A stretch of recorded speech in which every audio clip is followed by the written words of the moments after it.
हम सभी जानते हैं कि भारत एक विशाल देश है और यहाँ की लगभग 60 से 70% जनसंख्या अपनी आजीविका निर्वाहन के लिए कृषि पर निर्भर है। हालांकि आज से कुछ दशक पहले की जाने वाली खेती और वर्तमान में की जाने वाली खेती में एक बहुत बड़ा अंतर है। स्वतंत्रता से पूर्व भारत में की जाने वाली खेती किसी भी प्रकार के रासायनिक पदार्थों का उपयोग नहीं किया जाता था, परंतु जनसंख्या विस्फोट के कारण अन्न की मांग बढ़ने लगी और धीरे धीरे लोगों ने कृषि उत्पादन बढ़ाने के लिए रासायनिक उर्वरकों का प्रयोग करना आरंभ कर दिया, जिसके कारण आज लोग विभिन्न प्रकार की बीमारियों का शिकार हो रहे हैं। जबकि 1960 के पूर्व देश में परंपरागत और जैविक अर्थात ऑर्गेनिक खेती की जाती थी। ऑर्गेनिक खेती क्या होती है, ऑर्गेनिक या जैविक खेती क्या होती है, आज इसके बारे में आज विस्तार से चर्चा करेंगे। ऑर्गेनिक खेती फसल उत्पादन की एक प्राचीन पद्धति है।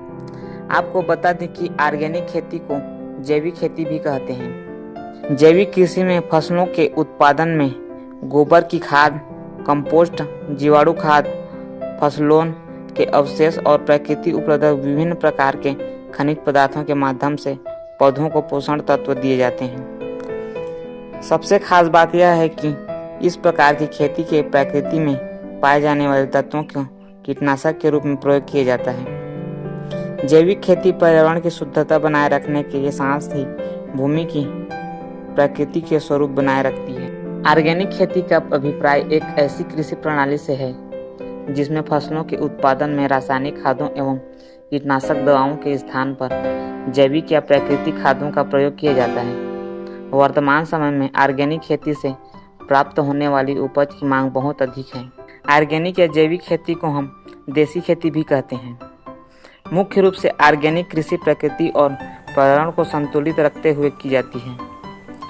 इसके अंतर्गत फसलों के उत्पादन में रासायनिक खाद, कीटनाशक का उपयोग नहीं किया जाता है। इसके स्थान पर गोबर की खाद, कंपोस्ट, जीवाणु खाद, फसल अवशेष, फसल चक्र और प्रकृति में उपलब्ध खनिज पदार्थों का उपयोग किया जाता है। फसलों को विभिन्न प्रकार की बीमारियों से बचाने के लिए प्रकृति में उपलब्ध मित्र कीटों, जीवाणु और जैविक कीटनाशकों द्वारा हानिकारक कीटों को तथा बीमारियों से बचाया जाता है। आज के समय में किसी भी प्रकार की फसल के उत्पादन में किसी द्वारा विभिन्न प्रकार की रासायनिक पदार्थों का उपयोग किया जाता है, जिसके परिणाम स्वरूप उत्पादन की मात्रा तो बढ़ जाती है, परंतु इससे भूमि उपजाऊ शक्ति निरंतरता कम हो जाती है। इसके साथ ही प्रतिदिन लोग नई नई बीमारियों के ग्रसित हो जाते हैं। इस प्रकार जैविक खेती के प्रयोग से उत्पादन को कई गुना बढ़ा सकते हैं, साथ ही वातावरण को भी हानि नहीं पहुंचती और खाने के लिए केमिकल मुक्त भोजन प्राप्त होता है। इससे स्वास्थ्य को भी हानि नहीं होती। आज के समय में हमारे आसपास कई उदाहरण मौजूद हैं जिसमें फसलों के उत्पादन से पहले कई गुना बढ़ा दिया है। यही कारण है कि आज के पढ़े लिखे युवक भी नौकरी को छोड़ के खेती की ओर रुख कर रहे हैं, जिसमें कई गुना लाभ कमा रहे हैं। अगर आपको जैविक खेती से संबंधित कोई जानकारी चाहिए तो हमें कमेंट बॉक्स में अवश्य लिखें।